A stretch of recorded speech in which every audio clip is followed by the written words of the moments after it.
We live in a world obsessed with freedom. Freedom of speech, freedom of expression, freedom to choose.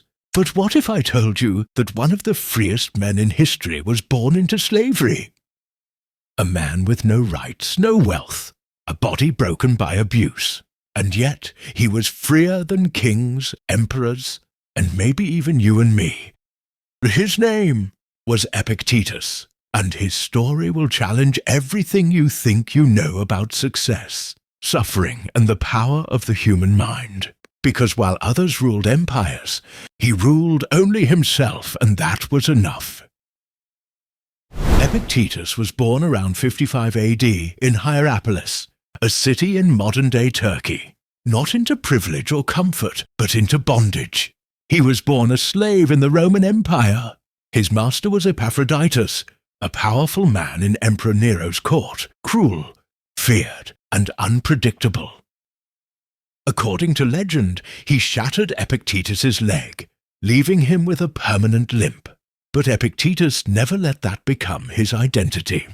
He didn't seek revenge. He didn't wallow. He asked himself, what do I truly own that can't be taken from me? And that became his compass. In a time when your worth was measured by land, status, or name, Epictetus declared his mind as sovereign territory. That one shift in thinking is what made him great. Still enslaved, Epictetus somehow managed to study under Musonius Rufus, one of the greatest Stoic teachers of the time. There, he learned a philosophy that would shape not only his life, but the lives of generations to come. Stoicism taught that you can't control events, but you can always control your response. Pain, loss, betrayal, those are external, but your choices, your perspective, that's your kingdom. Eventually freed, Epictetus didn't seek status or comfort. He lived simply with very little. A mat, a lamp, a heart full of resolve.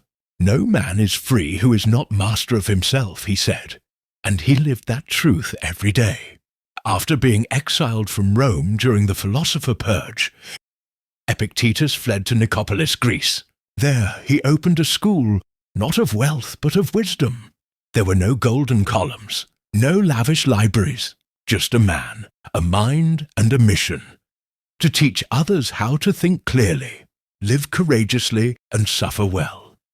His most famous student, Arian, would transcribe his teachings, capturing the spirit of Epictetus in two profound works: the Discourses and the Enchiridion, and among those influenced by his words, none other than Emperor Marcus Aurelius, who carried his teachings into the very palace of Rome. Epictetus didn't just influence kings, he shaped how they thought. Epictetus lived in a brutal world of slavery, war, and political fear. Yet his teachings offer the very tools we need in today's fast-paced, anxious, distracted age. These 7 lessons about Epictetus will challenge you to be better. Number 5 is my favorite. 1. Control the controllable. Some things are up to us and some are not. Today, where many of us are attached to likes and comments in social media, we often tie our self-worth to things we don't control. Things like followers, opinions, and various outcomes. Epictetus teaches us to focus inward, to rule our own mind first, because whatever we feel was generated inwardly. 2. Respond, don't react. It's not what happens to you, but how you react to it that matters. The meaning we attach to circumstances around us can uplift or mar our journey. Having a bad day, that's external. How do you carry or respond to it? That's your choice to make. 3. Embrace adversity. Circumstances don't make the man. They reveal him to himself. Every challenge is a mirror. Every hardship is an invitation to grow stronger. Epictetus didn't fear pain. He honored it. 4. Freedom is a discipline. We think freedom is doing what we want. Epictetus knew freedom was doing what's right, even when it's hard.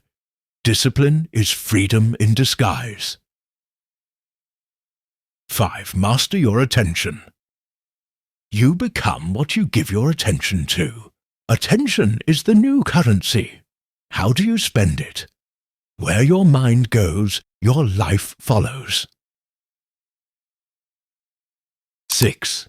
Fame and fortune are traps. He didn't believe in chasing applause or gold. Wealth consists not in having great possessions, but in having few wants. True richness, he believed, was living without fear, needing nothing, and being content in yourself. 7. Silence is strength.